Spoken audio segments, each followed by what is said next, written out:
Assalomu alaykum. Bugun Toshkent traktor zavodida ishlab chiqariladigan milliy traktorimiz Dongfeng 904 traktori haqida qisqacha kerakli ma'lumotlarni berib o'tamiz.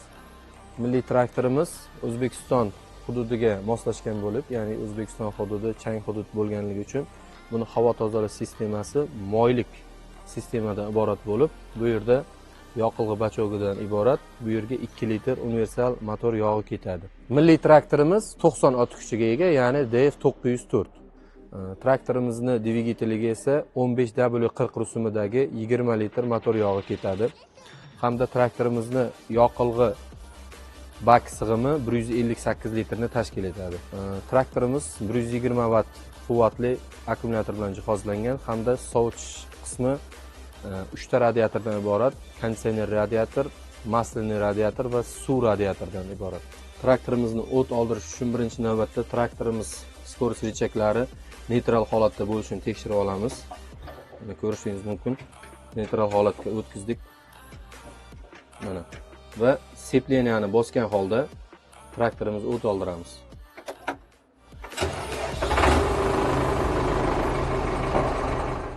Traktorimizni o'chirish uchun xuddi shu rechagini tortamiz. Traktorimiz o'chadi. Traktorimiz skorost rechaklari 3 xil oldinga va orqaga bir xil tezlikda bo'ladi. Bu yerda L demak eng past tezlik, M o'rtacha tezlik, H eng yuqori tezlik, R orqaga. Traktorimizda 4 ta diapazonda tezlikda harakatlanadi. Bu degani oldinga 12 ta tezlik, orqaga 4 ta tezlik. Traktor orqa navisnoy sistemasiga qo'shimcha agregatlar qo'shib ishlatilganda foydalanamiz. Demak, ikkalasidan uchalasi bu albatta orqa navisnoy sistemasini tushirib chiqaruvchi rechagimiz. Bu ruchnoy gaz. Ko'rishingiz mumkin, traktorimizda albatta traktorchilarimiz zerikmasligi uchun radio o'rnatilgan. Albatta qulaylikni oshirish uchun konditsionerlarimiz mavjud. Tepada ko'rishingiz mumkin, luklarimiz mavjud. Mana bemalol ochib ishlatsangiz bo'ladi. Albatta traktorimizda oldi qismida pardalarimiz ham mavjud. Traktorimizda bu rechak PTO hisoblanadi, ya'ni traktorga qo'shimcha agregatlar qo'shib ishlatilganda, pavorot polosalarda, ya'ni ariqlarda kelganda qo'shimcha ishlatilgan agregatni eksternni blokировка qilish vazifasini bajaradi. Bu yerda ko'rishingiz mumkin, traktorimizda von qismi 2 xil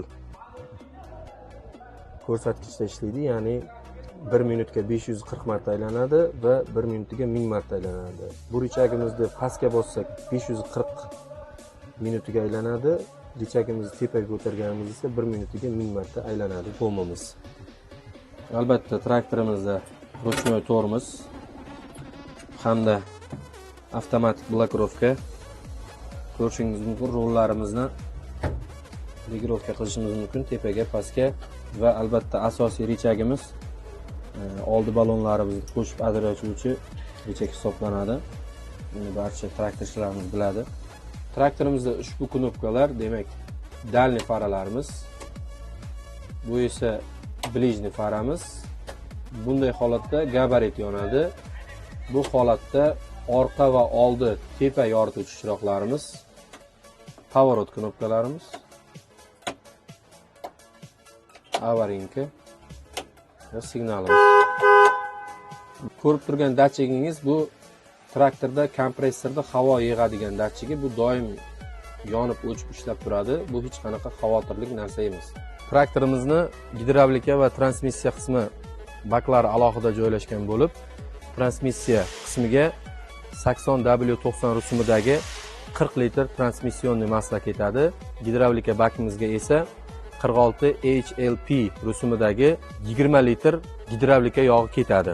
Albatta traktorimizni oldi perdok qismiga 10 litr 80W90 rusumidagi transmissionniy masla ketadi.